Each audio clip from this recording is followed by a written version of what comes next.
Hello everyone, welcome again on your YouTube channel Taming Physics। Students, आज हम लोग conservative force और non conservative force पढ़ेंगे और उसके बाद पोटेंशियल एनर्जी टॉपिक स्टार्ट करेंगे। बेसिकली कंजर्वेटिव फोर्स और नॉन कंजर्वेटिव फोर्स क्या है बेटा, इसके कुछ एक एग्जांपल्स पीछे भी हम पिछले लेक्चर में दे चुके हैं, लेकिन आज फॉर्मली इसको हम डिटेल में डिस्कस करेंगे। So first topic is conservative force. Conservative force क्या है बेटा? ये एक ऐसा फोर्स है जिसका वर्क डन बॉडी के केवल इनिशियल और फाइनल पोजीशन पे डिपेंड करता है। वो किस पाथ को फॉलो करता है उस पे डिपेंड नहीं करता है। यानी एक क्लोज्ड लूप पे इसका वर्क डन जीरो होगा, क्योंकि इनिशियल पोजीशन और फाइनल पोजीशन सेम है। सो वर्क डन क्या हो जाएगा? जीरो हो जाएगा। Examples: gravitational force, electrostatic force and elastic force. जो स्प्रिंग फोर्स अप्लाई करता है उसको एक परफेक्टली इलास्टिक स्प्रिंग ले ले, वो जो फोर्स अप्लाई करता है उसको हम इलास्टिक फोर्स कहते हैं। वो भी एक टाइप का कंजर्वेटिव फोर्स है। तो कैसे ये कंजर्वेटिव फोर्स है, ये तीनों फोर्स, इनको हम डिस्कस करेंगे। लेकिन पहले आप नोट्स कंजर्वेटिव फोर्स का बना लें। Conservative force is defined as the force work done by which depends on initial and final position of the particle। यानी एक ऐसा फोर्स जिसका वर्क डन पार्टिकल के इनिशियल और फाइनल पोजीशन पे डिपेंड करता है, ऐसे फोर्स को हम कंजर्वेटिव फोर्स कहते हैं। आगे क्या कह रहा है? It does not depend on path followed by the particle. यानी पार्टिकल जिस पाथ को फॉलो करता है उस पर डिपेंड नहीं करता है। Work done bye it, it किसके लिए आया? कंजर्वेटिव फोर्स के लिए। वर्क डन बाय इट यानी conservative force on a closed loop is always zero. Closed loop पे कंजर्वेटिव फोर्स का वर्क डन हमेशा जीरो होगा। यानी किसी भी फोर्स का वर्क डन एक क्लोज्ड लूप पे जीरो हो रहा है तो उसको हम कंजर्वेटिव फोर्स कहेंगे। एग्जाम्पल यहाँ पे दिया है gravitational force, electrostatic force and elastic force. तो अब हम समझते हैं, जैसे ग्रेविटेशनल फोर्स से इसको हम समझते बेटा, एक पॉइंट यहां पे ले लें और दूसरा पॉइंट हम यहां पे ले लें, यहां पे ले लें, और इसका ये हाइट 4 मीटर है और ये हाइट, या फिर ऐसे ले ले, इसको हम h ले ले, यहां से यहां h और यहां से यहां l।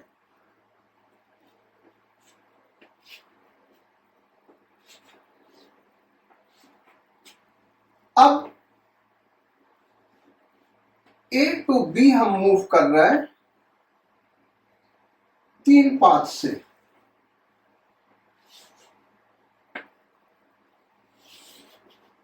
एक पाथ हमारा ये होगा A C B, दूसरा पाथ होगा A D B और तीसरा पाथ होगा A B।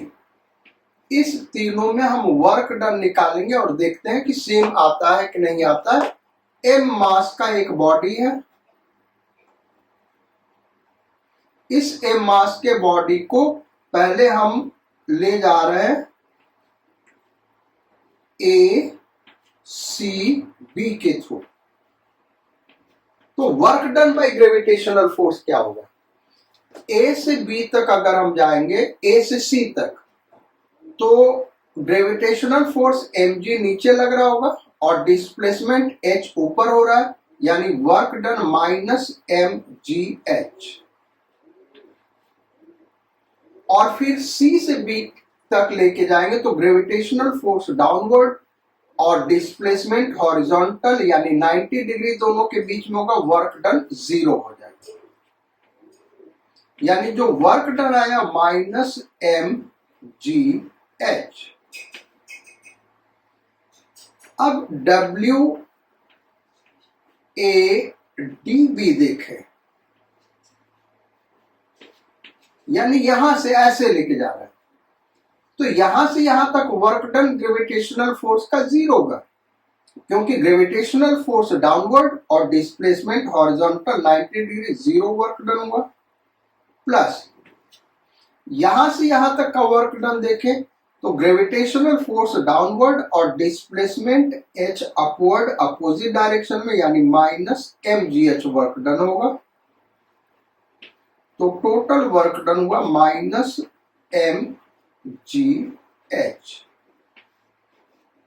अब तीसरा पाथ हम देखें WAB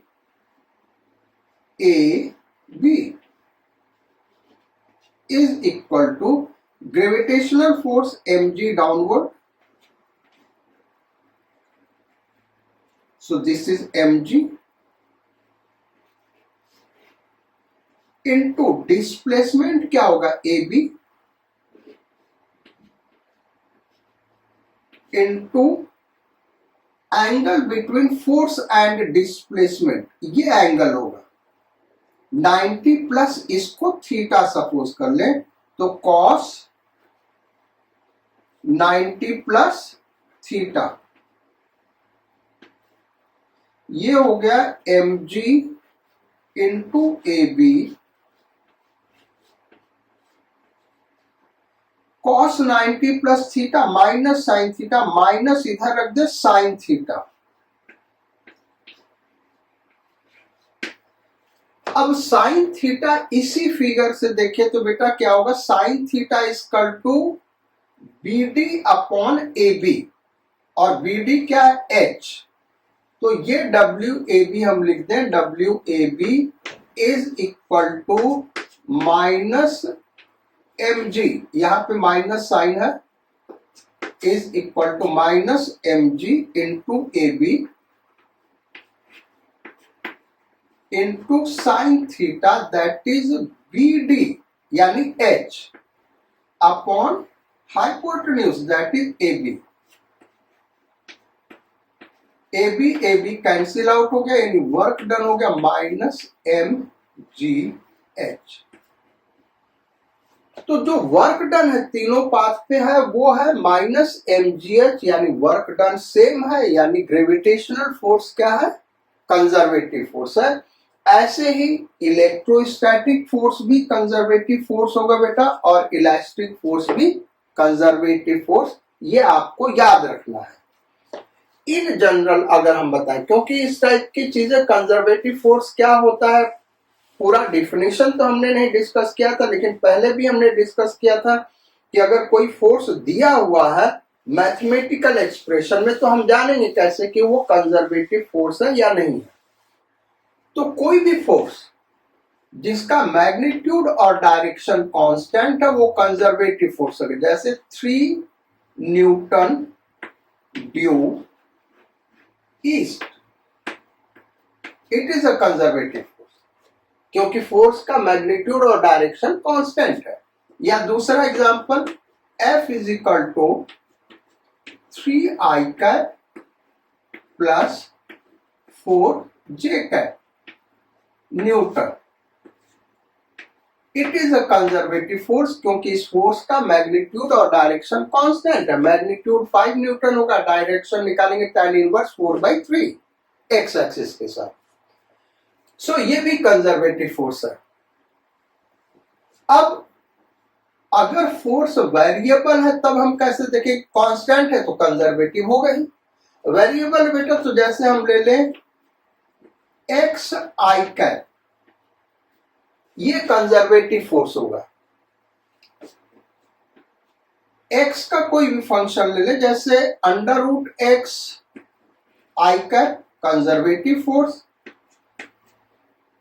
cos x i cap conservative force, ये तीनों के तीनों क्या है, कंजर्वेटिव फोर्स है, क्योंकि जो फोर्स है वो एक्स कोऑर्डिनेट पे डिपेंड कर रहा है। अब नॉन कंजर्वेटिव फोर्स क्या होगा आगे हम डिस्कस करेंगे, लेकिन यहां पे हम बता दें, जैसे ये कंजर्वेटिव फोर्स हम लिख रहे हैं, देखो कंजर्वेटिव फोर्स एक और तरीके से और भी example they they, x i cap plus y square J cap, ये भी कंजर्वेटिव फोर्स है, क्योंकि आई कैप के डायरेक्शन में जो फोर्स लग रहा है वो एक्स कोऑर्डिनेट पे डिपेंड कर रहा है, और जे कैप के डायरेक्शन में जो फोर्स लग रहा है वो वाई कोऑर्डिनेट पे डिपेंड कर रहा है, तो ये भी कंजर्वेटिव फोर्स है। अब यहीं पे हम दिखा रहे हैं नॉन कंजर्वेटिव फोर्स क्या होता है, जैसे F is equal to y i cap, ये नॉन कंजर्वेटिव फोर्स है, या F is equal to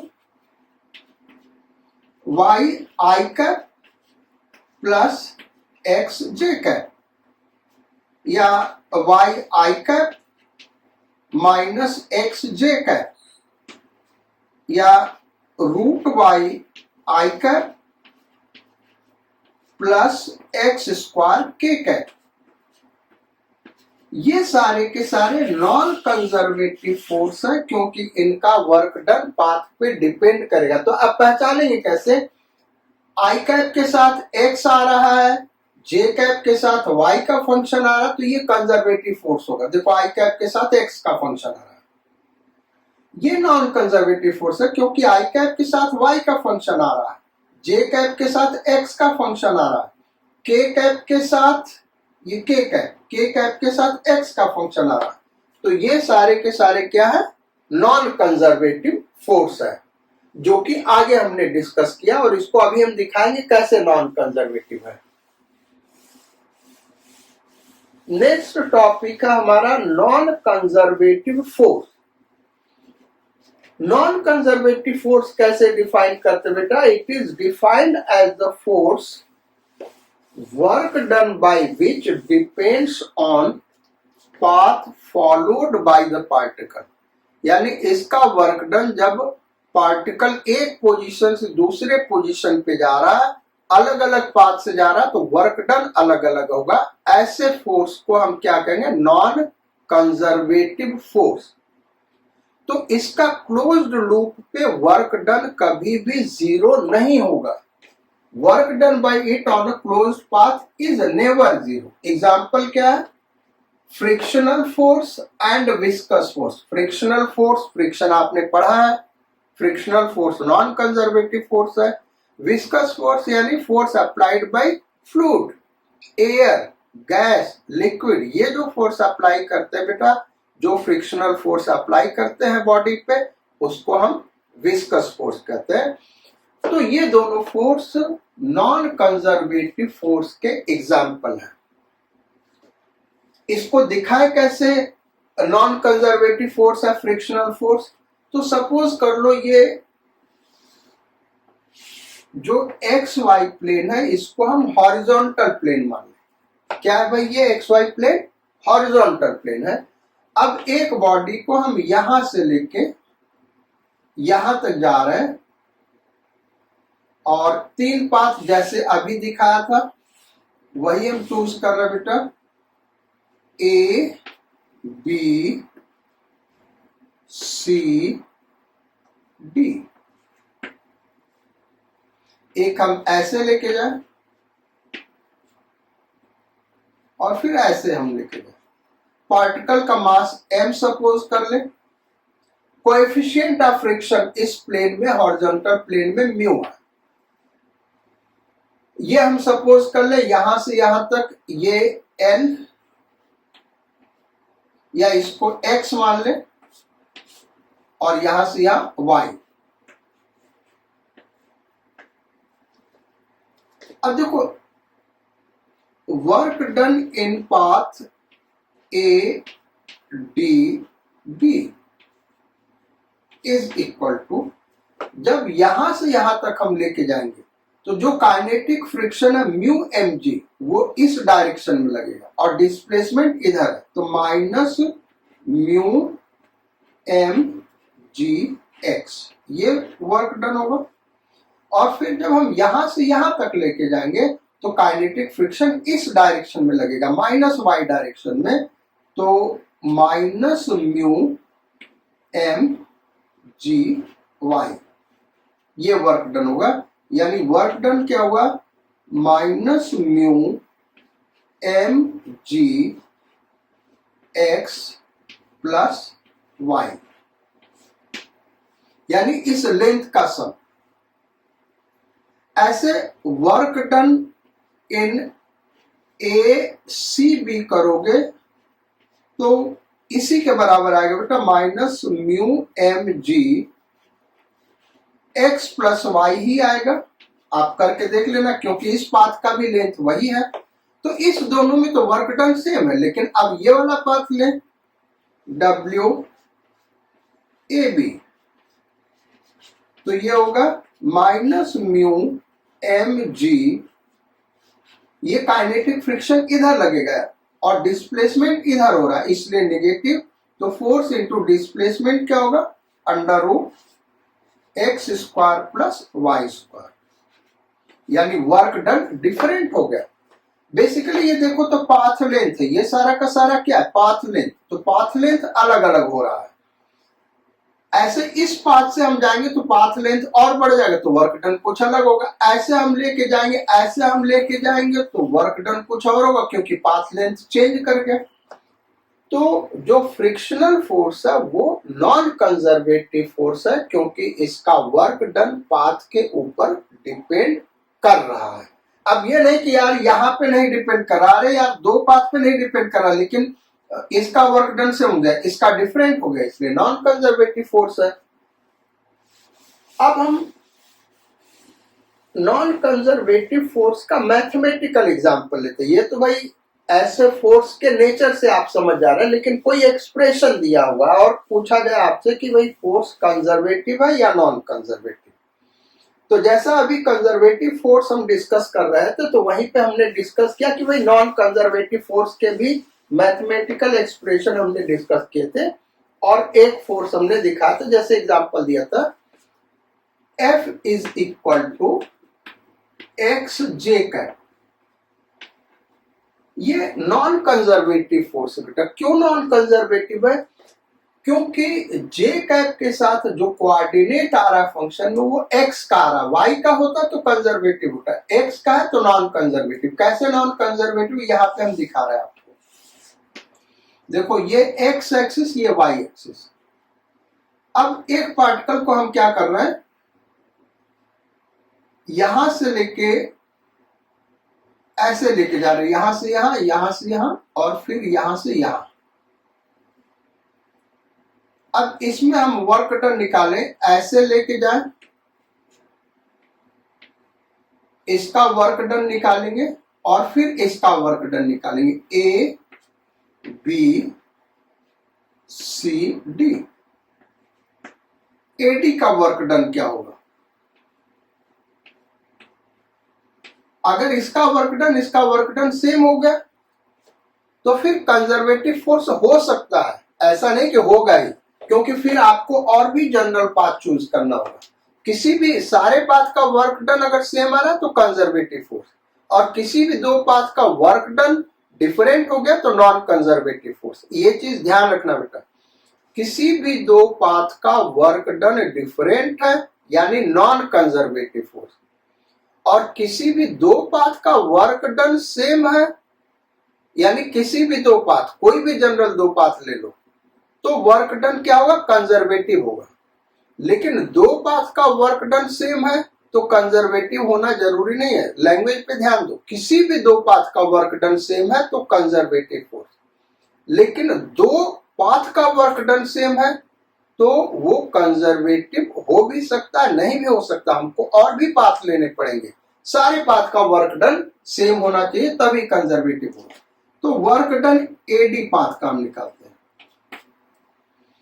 AD path पे हम चले बेटा, यहां से यहां तक लेके जाए तो जो फोर्स है वो वेरिएबल होगा ना फोर्स, क्योंकि एक्स चेंज करा तो फोर्स वेरिएबल होगा। इसको हम अभी एफ ही लिख रहे हैं। अच्छा, डिस्प्लेसमेंट कितना होगा, तो इसको हम एक्स सपोज कर लें। तो डिस्प्लेसमेंट x और ये फोर्स वेरिएबल है तो इंटीग्रेशन करना होगा f dx। अब दोनों के बीच में एंगल क्या, तो फोर्स किधर लग रहा है, जे कैप डायरेक्शन में, डिस्प्लेसमेंट x डायरेक्शन में, यानी 90 डिग्री। तो अब हमको इंटीग्रेट करने की जरूरत नहीं बेटा, ये जीरो ही होगा वर्क डन। अब हम देखते हैं work done of path A B C D, इस पाथ का वर्क डन। तो हम क्या करेंगे, तीन पार्ट में निकालेंगे, पहले ये वर्क डन, फिर ये वर्क डन, फिर ये वर्क डन। तो पहले हम ए बी का वर्क डन निकालें। ए बी का वर्क डन क्या होगा, तो पूरे पाथ ए बी पे एक्स कोऑर्डिनेट जीरो है, सो फोर्स जीरो का, सो फोर्स जीरो, डिस्प्लेसमेंट इसको हम y सपोज कर लें, y कॉस थीटा, यहां पे लिख दो कॉस थीटा, तो ये जीरो है फोर्स, तो वर्क डन जीरो हो गया। Work done during path B C, BC में वर्क डन क्या होगा, तो बीसी में फोर्स एक्स कोऑर्डिनेट चेंज करोगे यानी वेरिएबल फोर्स होगा, तो एफ लिख दो उसको। डिस्प्लेसमेंट डीएक्स लिखे क्योंकि वेरिएबल फोर्स है। अब थीटा क्या होगा, तो फोर्स वाई डायरेक्शन में लग रहा है, डिस्प्लेसमेंट एक्स डायरेक्शन में कॉस 90। इंटीग्रेट करेंगे ये जीरो आएगा क्योंकि कॉस 90 जीरो होता है। Work done during CD, CD का वर्क डन क्या हुआ भाई, तो यहां पे जो x कोऑर्डिनेट है फिक्स है बेटा, वो इस पूरे पाथ पे x कोऑर्डिनेट x रहेगा, तो फोर्स होगा x, और डिस्प्लेसमेंट किधर है, फोर्स क्या है x कांस्टेंट वैल्यू, और फोर्स किधर लग रहा है, इस डायरेक्शन में लग रहा है, और डिस्प्लेसमेंट माइनस जे कैप डायरेक्शन में कितना है x, दोनों के बीच का एंगल क्या है 180।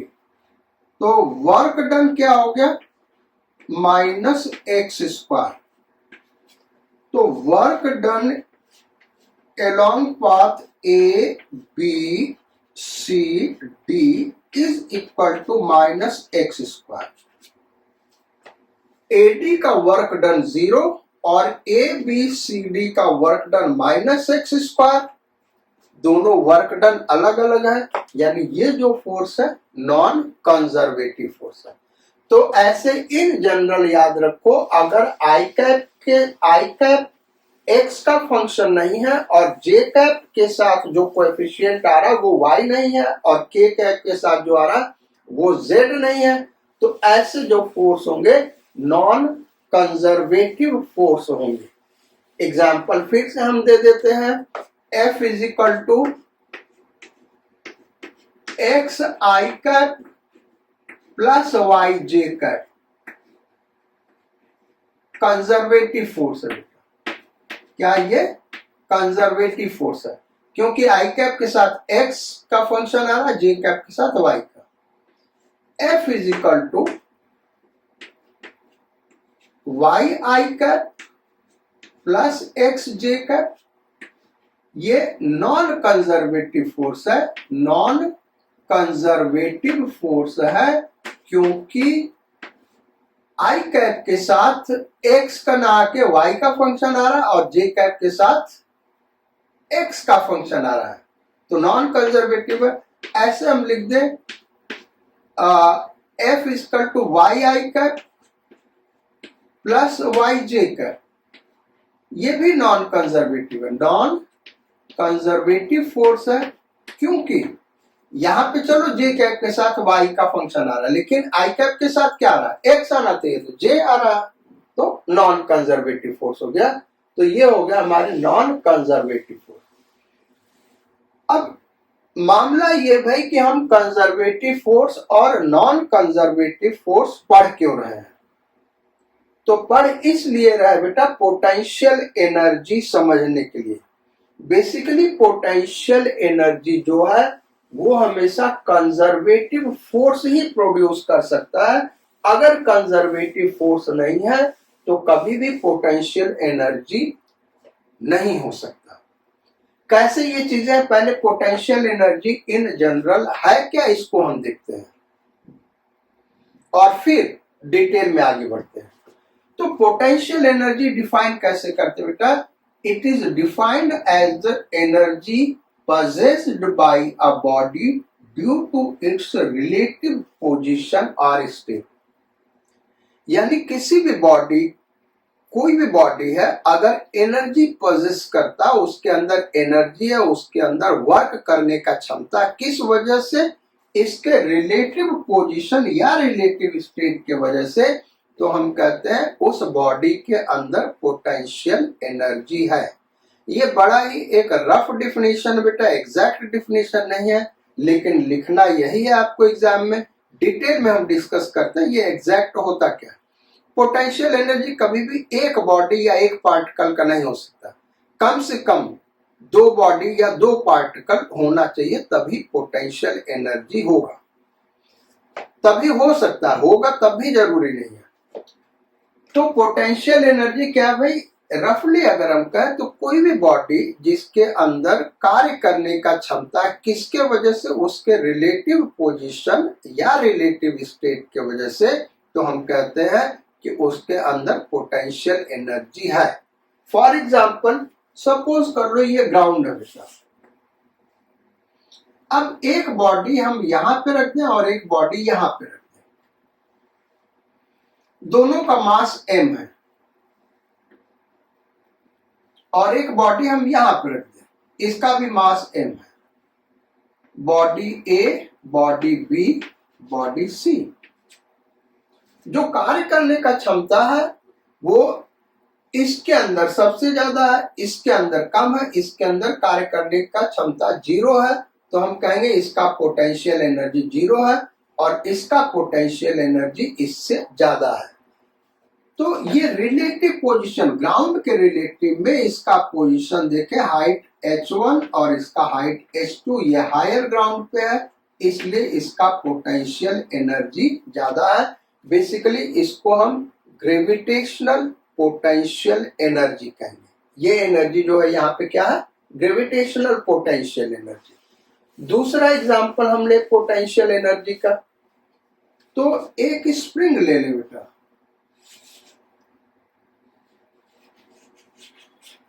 ये इसका नेचुरल लेंथ है। क्या भाई? इसका नेचुरल लेंथ है इस स्प्रिंग का। अब इस स्प्रिंग को हम एक्सटेंड कर दे, खींच दे, कोई फोर्स लगा के खींच दिया, एक्स से हमने खींच दिया, तो ये जो इसके रिलेटिव इसका जो स्टेट है, इस रिलेटिव स्टेट के वजह से यहाँ नेचुरल लेंथ में, यहाँ नेचुरल लेंथ में नहीं है, इसके वजह से इसके अंदर कार्य करने का कुछ क्षमता है, यानी इसके अंदर पोटेंशियल एनर्जी है। अगर हम यहाँ पे कोई ब्लॉक कनेक्ट करके छोड़ दे बेटा, तो ये वापस खींच लेगा, यानी ब्लॉक में काइनेटिक एनर्जी प्रोड्यूस कर देगा, यानी कार्य करने का क्षमता है। दूसरा, इसी स्प्रिंग को हम कंप्रेस कर दे ऐसे, ये नेचुरल लेंथ इसका ये था, हमने कंप्रेस कर दिया एक्स में। इसका जो रिलेटिव स्टेट है नेचुरल स्टेट के रिस्पेक्ट में, इसके वजह से, इस रिलेटिव स्टेट की वजह से इसके अंदर कार्य करने का क्षमता है, यानी इसके अंदर एनर्जी है। ये जो एनर्जी है रिलेटिव स्टेट की वजह से, इसी को हम क्या कहेंगे? Potential energy. यानी यहाँ पे कोई ब्लॉक रख के छोड़ दे बेटा, तो ब्लॉक को पुश करेगा बाहर की ओर और ब्लॉक के काइनेटिक एनर्जी को बढ़ा देगा, यानी इसके अंदर कार्य करने का क्षमता है, तो इसके अंदर पोटेंशियल एनर्जी है। तीसरा एग्जांपल हम ले, नेक्स्ट एग्जांपल, जैसे ये कोई रॉड है, इलास्टिक रॉड, ऐसे जमीन में गड़ा हुआ। अब इसको अगर हम ऐसे बेंड कर दे बेटा, फोर्स लगा के इसको बेंड कर दे, ऐसे ऐसे फोर्स लगा के हमने बेंड कर दिया, तो ये जो रॉड है अपने, इसका जो रिलेटिव स्टेट है, पहले ऐसे था नेचुरली, अब ऐसे चला गया, इसके अंदर एनर्जी स्टोर हो गई। अगर हम इसको छोड़ेंगे तो ये वापस आएगा, और वापस आएगा तो एनर्जी प्रोड्यूस करेगा, काइनेटिक एनर्जी प्रोड्यूस करेगा, यानी इस स्टेट में इसके अंदर पोटेंशियल एनर्जी है। तो पोटेंशियल एनर्जी इन जनरल क्या है बेटा, हम क्या कहेंगे कि किसी भी बॉडी के अंदर अगर वर्क करने का क्षमता किसके वजह से, उसके रिलेटिव पोजीशन या रिलेटिव स्टेट के वजह से, तो इस एनर्जी को हम क्या कहेंगे, पोटेंशियल एनर्जी। अब पोटेंशियल एनर्जी को थोड़ा सा और डिटेल में समझते हैं। हमने पहले ही कहा था बेटा कि किसी भी रिजिड बॉडी, ये ध्यान रखना, रिजिड बॉडी क्या होता है, यानी उस बॉडी को ना हम कंप्रेस कर सकते हैं ना एक्सटेंड कर सकते। किसी भी सिंगल रिजिड बॉडी का अपना कोई पोटेंशियल एनर्जी नहीं होता, या किसी भी पार्टिकल का अपना पोटेंशियल एनर्जी नहीं होता। जैसे हमने अभी ग्राउंड का एग्जांपल दिया और यहाँ पे ये बॉडी हमने रखा, तो हमने कहा कि इसके पास पोटेंशियल एनर्जी है, और क्लास 9th में आपने पढ़ा होगा हाइट h है, मास m है, तो mgh पोटेंशियल एनर्जी है। वो पोटेंशियल एनर्जी केवल इसी का नहीं है, वो फोर्स कौन लगा रहा है, ये अर्थ इसके ऊपर फोर्स लगा रहा है बेटा। तो दो बॉडी का होना जरूरी है। आप फ्री स्पेस में एक बॉडी को रख देंगे, उसके अंदर कोई पोटेंशियल एनर्जी नहीं होगी, तो ये फोर्स लगा रहा। अब ये जो पोटेंशियल एनर्जी हम जनरली कह देते हैं इसका है, लेकिन इसका नहीं होता, इन दोनों का मिलके होता है। पोटेंशियल एनर्जी दोनों का होता है, और किस वजह से, कंजर्वेटिव फोर्स की वजह से। ये जो फोर्स एक दूसरे पे लगा रहे वो क्या है, कंजर्वेटिव फोर्स। तो कंजर्वेटिव फोर्स की वजह से पोटेंशियल एनर्जी होता है। ऐसे स्प्रिंग हमने अभी स्प्रिंग डिस्कस किए, तो स्प्रिंग को हम single body, single rigid body नहीं कह सकते बेटा, क्योंकि रिजिड बॉडी को ना एक्सटेंड कर सकते हैं ना कॉम्प्रेस कर सकते हैं, न शेप चेंज कर सकते हैं ना साइज चेंज कर सकते हैं। तो इसको चूंकि एक्सटेंड कर सकते हैं, यानी ये कई पार्टिकल से मिलकर बना है। जब हम एटॉमिक स्केल पे जाएंगे, मॉलिक्यूलर स्टेट पे जाएंगे, तो डिफरेंट मॉलिक्यूल्स से मिलकर बना है, और वो मॉलिक्यूल्स एक दूसरे पे फोर्स लगा रहे हैं। उसी फोर्स का मैक्रोस्कोपिक यानी रिजल्टेंट ले तो उसी को हम इलास्टिक फोर्स कहते हैं बेटा। तो उसके वजह से यहां पोटेंशियल एनर्जी आ रहा है। तो अब पोटेंशियल एनर्जी फाइंड आउट कैसे करें, तो दो चीजें हम यहां डिस्कस करेंगे क्लास 11th में, एक ग्रेविटेशनल पोटेंशियल एनर्जी, दूसरा इलास्टिक पोटेंशियल एनर्जी।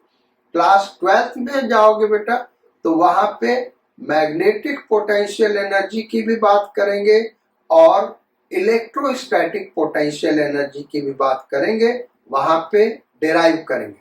यहाँ पे हम इस क्लास में केवल 11th के हिसाब से करेंगे, यानी ग्रेविटेशनल पोटेंशियल एनर्जी और इलास्टिक पोटेंशियल एनर्जी। इसी क्लास 11th में जब ग्रेविटेशन चैप्टर में जाओगे, अगेन वहां पे हम ग्रेविटेशनल पोटेंशियल एनर्जी डिराइव करेंगे। वो फार्मूला अलग होगा। वर्क एनर्जी पावर भी जब डिराइव करने जा रहा है तो ये वही फार्मूला जो आपने क्लास 9th में पढ़ा है, mgh। फिलहाल वो क्लास 11th का हो या ग्रेविटेशन चैप्टर जो क्लास 11th में वो फार्मूला हो, या 12th में इलेक्ट्रोस्टैटिक पोटेंशियल एनर्जी और magnetic potential energy find out करेंगे। ये सारे पोटेंशियल एनर्जी निकालने का केवल एक ही तरीका है बेटा, और तरीका क्या है उसको डिस्कस करने के पहले हम एक चीज और डिस्कस कर दें। यहाँ पे जो पोटेंशियल एनर्जी का डिफिनीशन है ये क्वालिटेटिव डिफिनीशन है। क्वालिटेटिव डिफिनीशन यानी उसके क्वालिटी को शो कर रहा है, क्वांटिटेटिव डिफिनीशन नहीं है। क्वांटिटेटिव डिफिनीशन का मतलब एक ऐसा डिफिनेशन, एक ऐसा फार्मूला जो पोटेंशियल एनर्जी के क्वांटिटी को दे। तो ये पोटेंशियल एनर्जी के क्वांटिटी को नहीं देता है। तो क्वांटिटेटिव पोटेंशियल एनर्जी डिफाइन किया भी नहीं जा सकता है। ये बड़ा इंटरेस्टिंग चीज है बेटा। क्वांटिटेटिव पोटेंशियल एनर्जी को डिफाइन नहीं किया जा सकता। जब भी पोटेंशियल एनर्जी का क्वांटिटी निकालना है बेटा तो हम change in potential energy define कर सकते हैं, पोटेंशियल एनर्जी डिफाइन नहीं कर सकते। क्यों नहीं कर सकते हैं? पहले यही डिफिनेशन से हम समझते हैं change in potential energy is defined as negative of work done by conservative force। जैसा हमने पहले ही कहा था बेटा कि ये कंजर्वेटिव फोर्स और नॉन कंजर्वेटिव फोर्स जो पढ़ रहा है उसका सबसे बड़ा रीजन है पोटेंशियल एनर्जी का फार्मूला फाइंड आउट करना। तो डिफिनीशन क्या कर रहा है कि किसी भी बॉडी में जो पोटेंशियल एनर्जी है वो किसके वजह से आता है, कंजर्वेटिव फोर्स की वजह से। अगर कंजर्वेटिव फोर्स नहीं है तो पोटेंशियल एनर्जी प्रोड्यूस नहीं होगा।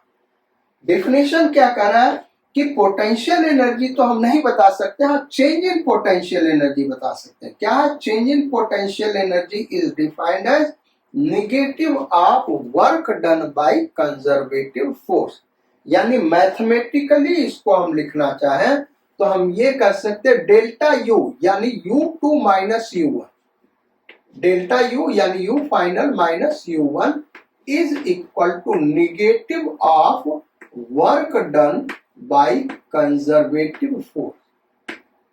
जब ये डेफिनेशन लिखना बेटा तो ये चीज भी लिख लेना, इसी से आगे हम डिस्कस करेंगे और जब फार्मूला डिराइव करेंगे तब हम दिखाएंगे कि पोटेंशियल एनर्जी हम क्यों नहीं डिफाइन कर सकते, हाँ change in potential energy define कर सकते हैं और वहां से पोटेंशियल एनर्जी कैसे निकालेंगे।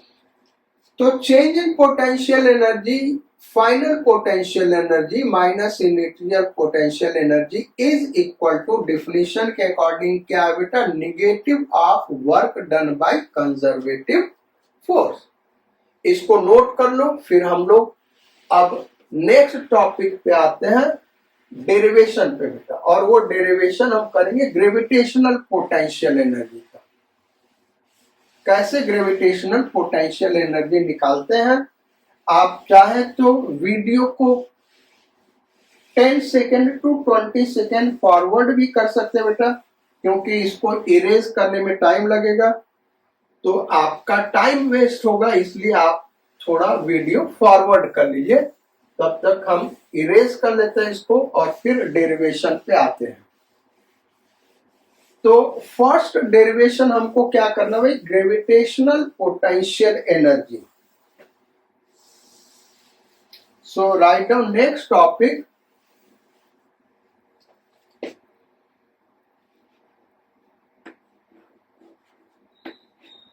ग्रेविटेशनल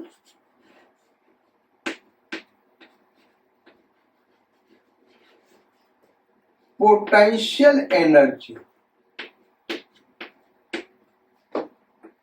जो फार्मूला आपने mgh पढ़ा बेटा, उसके लिमिटेशंस को भी डिस्कस करेंगे कि वो लगता कहाँ है, एक्चुअली हर जगह नहीं लग सकता।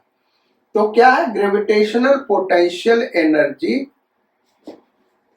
ब्रैकेट में लिख लेना when g is constant। g क्या है भाई, acceleration due to gravity. When g acceleration due to gravity is constant, acceleration due to gravity constant होगा तभी ये वाला फार्मूला लगेगा बेटा mgh, u is equal to mgh, otherwise वो फेल कर जाएगा। तो कैसे डिराइव करेंगे, बड़ा सिंपल डेरिवेशन है। ये हम ग्राउंड ले लें,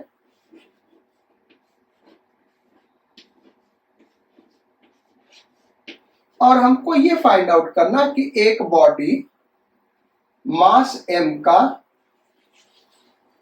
h हाइट पे है तो इसका ग्रेविटेशनल पोटेंशियल एनर्जी क्या होगा, ये हमको फार्मूला निकालना है। एक बॉडी मास m का h हाइट पे है तो इस पोजीशन पे उसका ग्रेविटेशनल पोटेंशियल एनर्जी क्या होगा, कहां से h हाइट पे है भाई, ग्राउंड से h हाइट पे। तो डेफिनेशन अभी जो हमने लिखा था वो क्या कहा भाई, चेंज इन पोटेंशियल एनर्जी, यानी हम यहां से लेके जा रहे हैं स्टेट 1 और यहां पे लेके जा रहे हैं, तो ग्रेविटेशनल पोटेंशियल एनर्जी क्या होगा, यानी U2 माइनस U1, यही हमको निकालना है भाई, U2 minus U1 is equal to, definition क्या करा, negative of work done by conservative force. तो यहां पे कंजर्वेटिव फोर्स क्या है? Gravitational force. मान लो किसी मूवमेंट पे बॉडी यहां पे है, हम ऐसे लेके जा रहे हैं, तो किसी मूवमेंट पे यहां पे मास m का बॉडी है y हाइट पे, फोर्स कितना लग रहा है इस पे भाई? mg। किधर लग रहा है? डाउनवर्ड। और डिस्प्लेसमेंट किधर हो रहा है? अपवर्ड। डिस्प्लेसमेंट हम dy ले लें। डिस्प्लेसमेंट क्या लिया? dy। और ये g क्या है? कांस्टेंट। यहां पे ये ध्यान रखना पड़ता है, g क्या है? कांस्टेंट है। तो इज इक्वल टू माइनस, अब वर्क डन का फार्मूला क्या होता है? F S cos theta. F क्या है? mg। और ये किस डायरेक्शन में? डाउनवर्ड। एस क्या है? dy। डायरेक्शन क्या? अपवर्ड। तो कॉस थीटा कितना हो बेटा? 180 डिग्री। और कहां से कहां तक लेके जा रहे हैं? y इक्वल टू 0 से लेके y इक्वल टू h तक। तो u2 minus u1 is equal to this. So minus, और ये माइनस है तो माइनस माइनस ये प्लस हो जाएगा। mg कांस्टेंट बाहर आ गया। Integration dy 0 to h, dy का इंटीग्रेशन y, इसको सॉल्व करोगे तो ये आ जाएगा mgh। तो u2 minus u1 is equal to this, यानी h हाइट जब हम राइज करेंगे तो पोटेंशियल एनर्जी इतने से इंक्रीज कर जाएगा। अब u2 हमको निकालना, u2 हम तभी निकाल सकते हैं बेटा जब u1 पता हो, जब u1 पता हो। अब u1 हम अज्यूम करते हैं, तो ग्राउंड लेवल पे पोटेंशियल एनर्जी हम क्या अज्यूम करते हैं? 0 at h equal to 0, u1 is equal to 0। h equal to 0 पे हमने पोटेंशियल एनर्जी 0 सपोज कर लिया बेटा, तो u2 क्या हो गया? mgh। u2 को सिंपली हम u लिख देते हैं, so u is equal to mgh। तो ये जो u इक्वल टू mgh है, यानी potential energy equal to mgh, ये तब होगा जबकि ग्राउंड पे पोटेंशियल एनर्जी 0 है। अगर यही ग्राउंड पे पोटेंशियल एनर्जी 0 नहीं होता तो ये mgh नहीं होता। फॉर एग्जाम्पल अगर हम ऐसा लेते, at h equal to 0, u1 is equal to u0। u1 क्या होता? u0 होता। तो u इक्वल टू क्या हो जाता बेटा? mgh plus u0। चूंकि u0 हम 0 ले रहे हैं तो u इक्वल टू क्या हो गया? mgh। तो ये हमेशा ध्यान रखिए, हम पोटेंशियल एनर्जी डिफाइन नहीं कर सकते हैं, चेंज इन पोटेंशियल एनर्जी जरूर डिफाइन किया जा सकता है। पोटेंशियल एनर्जी हम किसी पोजीशन का या स्टेट का तभी डिफाइन कर सकते हैं जबकि कोई एक रेफरेंस पोजीशन या स्टेट ले ले जहां पे पोटेंशियल एनर्जी हम डिफाइन कर दें। और डिफाइन क्या कर दें? हम अस्यूम कर लेते हैं। जनरली कितना अस्यूम करते बेटा? 0 ले लेते हैं। तो यहाँ पे ग्राउंड पे 0 ले रहे हैं, इसलिए यहाँ पे पोटेंशियल एनर्जी डिफाइन हो गया। तो ये हो गया हमारा ग्रेविटेशनल पोटेंशियल एनर्जी का डेरिवेशन। 11th के लिए इंपॉर्टेंट है ये डेरिवेशन। फॉर्मूला कहां पे लगेगा? u equal to mgh when g is constant. जब g कांस्टेंट होगा तभी लगेगा बेटा। जब आगे हम ग्रेविटेशन चैप्टर पढ़ाएंगे तो आप पढ़ेंगे कि हाइट के साथ g का वैल्यू, हाइट या डेप्थ दोनों के साथ g का वैल्यू क्या करता है बेटा? चेंज करता है। तो बहुत ज्यादा हाइट या बहुत ज्यादा डेप्थ पे जाएंगे तो ये फॉर्मूला फेल कर जाएगा क्योंकि जी का वैल्यू चेंज कर देगा। लेकिन स्मॉल हाइट या स्मॉल डेप्थ पे जाएंगे तो उस केस में जी हम कांस्टेंट ले सकते हैं और उस केस में ये फार्मूला हम अप्लाई कर सकते हैं। यानी हम इसको इस तरीके से भी कर सकते हैं बेटा कि U इक्वल टू mgh केवल स्मॉल हाइट या स्मॉल डेप्थ के लिए एप्लीकेबल होगा, जहां पे G का वैल्यू करीब करीब कांस्टेंट रहता है। अगर G का वैल्यू चेंज कर रहा है तो ये फार्मूला अप्लाई नहीं होगा। फिर हम कैसे करेंगे? एक तो हमारा मेथड है इंटीग्रेशन, जो आप यहां से भी कर सकते हो बेटा इस लेवल पे भी। दूसरा जब ग्रेविटेशन पढ़ाएंगे वहां पे हम बताएंगे कैसे, इंटीग्रेशन से ही बताएंगे कैसे हम gravitational potential energy find out करेंगे। अब दूसरा करते हैं elastic potential energy of spring. So potential energy of spring, spring का पोटेंशियल एनर्जी क्या है, इसके लिए हम लोग फार्मूला डेराइव करेंगे। ये दो डेरिवेशंस करने के बाद आज का क्लास खत्म हो जाएगा। फिर नेक्स्ट क्लास पे इन्हीं के ऊपर प्रॉब्लम्स सॉल्व करेंगे। सो एक स्प्रिंग ले लें,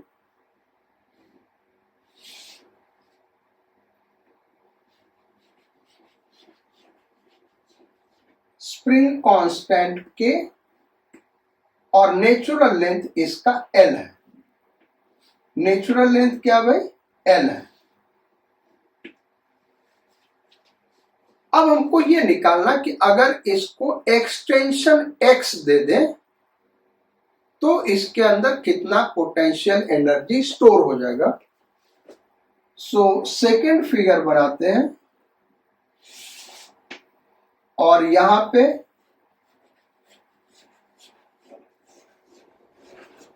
ऐसे ले लिया, किसी मोमेंट पे इसका एक्सटेंशन x है बेटा, तो पोटेंशियल एनर्जी क्या होगा? तो इस एक्सटेंशन को तभी गेन किया होगा जब हमने फोर्स लगाया होगा, और इस फोर्स का फार्मूला हमको पता है kx होगा, ये हमने ऑलरेडी पढ़ाया हुआ है। बेसिकली kx फोर्स अंदर की ओर लग रहा होगा, स्प्रिंग लगा रहा होगा, तो हमको भी उतना ही फोर्स बाहर की ओर लगाना होगा। अंदर की ओर कितना फोर्स लग रहा होगा? kx। और जो पोटेंशियल एनर्जी डेवलप हो रहा है बेटा, ये इस फोर्स के वजह से, क्योंकि ये कंजर्वेटिव फोर्स है, स्प्रिंग जो फोर्स लगा रहा है उसके वजह से ये पोटेंशियल एनर्जी डेवलप हो रहा है।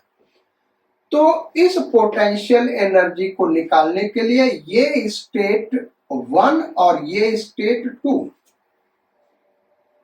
तो चेंज इन पोटेंशियल एनर्जी यानी U2 minus U1 is equal to negative of work done by conservative force। ये डेफिनेशन हमारा U2 माइनस U1। अब देखो U2 हम तभी डिफाइन कर सकते हैं बेटा जब U1 को कुछ अज्यूम कर ले। तो कॉमन सेंस क्या कहता है, जब अपने नेचुरल लेंथ में तो उसके वर्क करने की कैपेसिटी को हम जीरो अज्यूम कर सकते हैं कि वहां पे कोई एनर्जी नहीं है, यानी U1 को जीरो ले लिया और U2 को सिंपली हम नोटेशन U दे दें, फाइनल पोटेंशियल एनर्जी को इज इक्वल टू। अब यहां पे देखें तो ये जो फोर्स है x के ऊपर डिपेंड कर रहा है। हमको किसका वर्क डन निकालना बेटा? कंजर्वेटिव फोर्स का। तो x जैसे जैसे चेंज करेगा फोर्स क्या करेगा? चेंज करेगा। तो इसका वर्क डन इंटीग्रेशन से निकलेगा, चूंकि वेरिएबल फोर्स है, यहां पे हमने माइनस साइन लगा दिया, माइनस ये वाला। अब एफ एस कॉस थीटा, तो एफ क्या है? kx। डिस्प्लेसमेंट dx लेंगे क्योंकि वेरिएबल फोर्स, और फोर्स और डिस्प्लेसमेंट, फोर्स इधर लग रहा है और डिस्प्लेसमेंट dx हम किधर लेंगे? इधर लेंगे, स्मॉल डिस्प्लेसमेंट dx, ताकि ये फोर्स चेंज न करे। तो kx और dx अपोजिट डायरेक्शन में, यानी cos 180 डिग्री। और डिस्प्लेसमेंट कहां से कहां तक हुआ, यहां से लेके यहां तक, यहीं तक हमको एनर्जी निकालना ना। तो जब x जीरो है तब का पोटेंशियल एनर्जी जीरो लिया, x जीरो कहां पे, यहां पे। एक्सटेंशन x पे पोटेंशियल एनर्जी हमने u लिया है, सो u इज इक्वल टू, ये -1 हो गया, माइनस माइनस प्लस, ये k कांस्टेंट बाहर आ गया, integration x dx 0 to x। अब x का इंटीग्रेशन क्या होगा भाई, x स्क्वायर बाई 2, फिर लिमिट पुट करेंगे तो u इज इक्वल टू आ गया k x स्क्वायर बाई 2, यानी u is equal to half k x square, ये एनर्जी होगा। So elastic potential energy of spring, elastic potential energy इसलिए कह रहे हैं बेटा क्योंकि स्प्रिंग के इलास्टिसिटी की वजह से ये एनर्जी है। किसी भी स्प्रिंग का इलास्टिक पोटेंशियल एनर्जी का formula half k x square होगा, जहां के फोर्स कांस्टेंट है, लॉज ऑफ मोशन में हमने ये पढ़ाया हुआ। एक्स क्या है, ये बड़ा इंपॉर्टेंट चीज होता है। एक्स डिस्प्लेसमेंट नहीं है, जनरली जब हम डेरिवेशन करते हैं तो वहां वर्ड डिस्प्लेसमेंट आ जाता है। एक्स डिस्प्लेसमेंट नहीं है, एक्स क्या है, एक्सटेंशन, ये याद रखना, एक्सटेंशन और compression.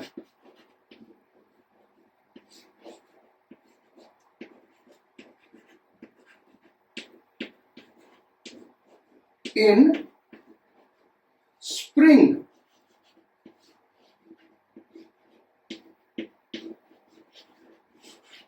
From its natural length, ये बड़ा इंपॉर्टेंट बेटा, कहां से एक्सटेंशन या कॉम्प्रेशन देखना, from its natural length.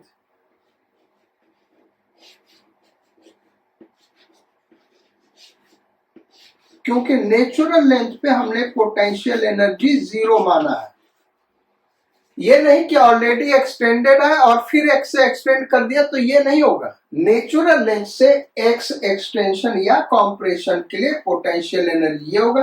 Compression इसलिए बेटा क्योंकि यहाँ स्क्वायर आ रहा, तो कॉम्प्रेस करोगे तो डिस्प्लेसमेंट नेगेटिव होगा, लेकिन उसका भी स्क्वायर पॉजिटिव होगा। तो एक्सटेंशन या कॉम्प्रेशन, और दोनों केस में जो पोटेंशियल एनर्जी होगा हाफ के एक्स स्क्वायर होगा, और वो एक्सटेंशन या कॉम्प्रेशन कहां से लेना है, नेचुरल लेंथ से। एक्सटेंशन या कॉम्प्रेशन हमने क्यों कहा बेटा, जनरली बुक में देखोगे या टीचर पढ़ाते हैं डिस्प्लेसमेंट लिखते हैं, लेकिन वो गलत है, आपको दिखा रहे हैं। जैसे सपोज करो ये एक पाइप है, ये ऐसे एक पाइप है, और यहां पे हमने एक स्प्रिंग बांधा है इस एंड पे, और इस स्प्रिंग, ये परफेक्टली स्मूथ पाइप है, ऐसे यहां तक है। अब इसको हम खींच दें, इसी स्प्रिंग को हमने क्या किया, यहां से खींच के यहां तक एक्सटेंड कर दिया, तो x जो है वो ये होगा, क्योंकि ये एक्सटेंशन है, ये x है। अगर आप इस x को डिस्प्लेसमेंट मान के चलेंगे बेटा, तो ये इस एंड का ये पोजीशन है, ये देखो ये पोजीशन इस एंड का, बाद में ये पोजीशन है, तो डिस्प्लेसमेंट ये हुआ, तो ये x नहीं है, x ये आर्क होगा, ये कॉर्ड नहीं होगा, डिस्प्लेसमेंट नहीं लेंगे, शॉर्टेस्ट डिस्टेंस, एक्सटेंशन और कॉम्प्रेशन। तो ये दो formula u equal to mgh और u equal to half k x square, ये दो इंपॉर्टेंट फार्मूले। नेक्स्ट टर्न पे इसी पे क्वेश्चंस करेंगे, ध्यान रखना बेटा। x एक्सटेंशन और कॉम्प्रेशन लिख लेना, कहां से, नेचुरल से। अच्छा, u इक्वल टू mgh में ये कब एप्लीकेबल होगा, u इक्वल टू mgh, जब g कांस्टेंट हो। दूसरी चीज, एक और चीज ध्यान रखने की है, ग्राउंड लेवल हम कहीं पे भी ले सकते हैं, ग्राउंड लेवल कहीं पे भी लिख सकते हैं, और ग्राउंड लेवल के ऊपर H पॉजिटिव यानी potential energy positive, ground level के नीचे H नेगेटिव यानी ग्रेविटेशनल पोटेंशियल एनर्जी नेगेटिव। इस सब को लिख लो भाई, ये जो हम बता रहे हैं कब एप्लीकेबल होगा, व्हेन G इज कांस्टेंट। दूसरा point, H is positive above ground level, GL ground level. Ground level आप ग्राउंड पे ले या कहीं पे भी ले, उससे कोई मतलब नहीं बेटा। आप 5th फ्लोर पे है तो फ्लोर को ही ग्राउंड लेवल लेंगे, बॉल का पोटेंशियल एनर्जी निकाल सकते हैं। हाँ, ये अलग बात है कि अगर क्वेश्चन में दिया कि अर्थ के ग्राउंड को ही ग्राउंड लेवल लेना तो उसके हिसाब से पोटेंशियल एनर्जी निकालेंगे। 5th फ्लोर पे है और उस फ्लोर को ग्राउंड लेवल ले रहे हैं तो उसके हिसाब से ग्रेविटेशनल पोटेंशियल एनर्जी निकालेंगे। जो भी ग्राउंड लेवल हो, उस H ऊपर है तो पॉजिटिव। तीसरा, H is negative below ground level. Ground level के नीचे अगर H है, बॉडी है, तो फिर नेगेटिव होगा, यानी ग्राउंड लेवल के ऊपर ग्रेविटेशनल पोटेंशियल एनर्जी पॉजिटिव हुआ, ग्राउंड लेवल के नीचे ग्रेविटेशनल पोटेंशियल एनर्जी नेगेटिव होगा। G का साइन नहीं कंसीडर करना, इंपॉर्टेंट चीज। ये नहीं कि काइनेमेटिक्स में हमने पढ़ाया था वहां पे G का डायरेक्शन हम लेते थे पॉजिटिव नेगेटिव, यहाँ पे इस फार्मूले में G का साइन नहीं लेना, H का साइन लेना है। फोर्थ सबसे इंपॉर्टेंट चीज बेटा, H लेते कहां से हैं? तो देखो जनरली दिया रहेगा कि हाइट ऑफ अ बॉडी, और बॉडी का डायमेंशन नहीं दिया तो उस केस में बॉडी को हम पार्टिकल मानेंगे। लेकिन अगर बॉडी का डायमेंशन दिया है तो फिर बॉडी को पार्टिकल नहीं मान सकते बेटा। तो H एक्चुअली है क्या?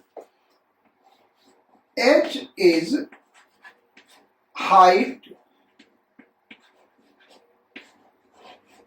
ऑफ सेंटर ऑफ मास। इसको लिख लेना, सेंटर ऑफ मास। जनरली हम इसको C.M लिखते बेटा, या COM या CM लिख देते, सेंटर ऑफ मास।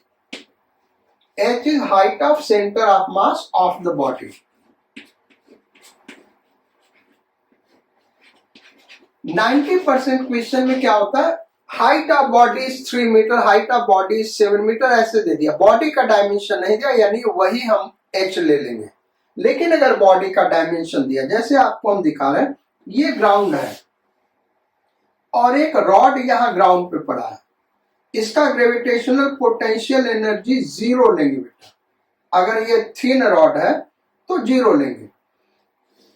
यहां पे यही रॉड ऐसे हम रख दिए H हाइट का, इसका ग्रेविटेशनल पोटेंशियल एनर्जी क्या लेंगे? तो इसका सेंटर ऑफ मास यहां पे होगा, तो इसका ग्रेविटेशनल पोटेंशियल एनर्जी हो जाएगा U is equal to mgh/2। ये ध्यान रखना, न तो इसका ग्रेविटेशनल पोटेंशियल एनर्जी 0 होगा, न तो mgh होगा। H क्या लेंगे? सेंटर ऑफ मास का हाइट, तो इसका हाइट अगर रॉड का H है तो ये क्या होगा? सेंटर ऑफ मास h/2 पे होगा। सेंटर ऑफ मास एक बहुत ही डिटेल्ड टॉपिक है बेटा, जिसको हम नेक्स्ट चैप्टर में पढ़ेंगे। ये आइडिया जो दे रहे हैं सेंटर ऑफ मास का, ये आपको पता होगा। ऐसे ही मान लो एक सिलेंडर है, ये ऐसे हमने सिलेंडर ले लिया बेटा। अब इसका रेडियस R दिया है, रेडियस क्या दिया? R। इसका ग्रेविटेशनल पोटेंशियल एनर्जी क्या होगा? तो इसका सेंटर ऑफ मास क्या होगा? यहां पे होगा, तो इसका ग्रेविटेशनल पोटेंशियल एनर्जी mgr। जब ये ग्राउंड पे पड़ा तो इसका ग्रेविटेशनल पोटेंशियल एनर्जी क्या होगा? mgr, क्योंकि जो सेंटर ऑफ मास है वो R हाइट पे है। इसी को खड़ा कर दे और इसका हाइट H ले ले, तो ग्रेविटेशनल पोटेंशियल एनर्जी mgh/2 हो जाएगा। तो जब भी बॉडी का डायमेंशन दिया है तो h क्या लेंगे, उसके सेंटर ऑफ मास का हाइट, लेकिन बॉडी का डायमेंशन नहीं दिया है तो उस केस में जो h दिया वही h हम कंसीडर कर लेते हैं, जैसा कि जनरली आप लोग करते हैं। So let us stop the class here. Thank you for your kind attention in the class. We will meet again in next turn with problems on gravitational potential energy and elastic potential energy. So take good care of yourself. Sayonara, Godspeed, and bon voyage.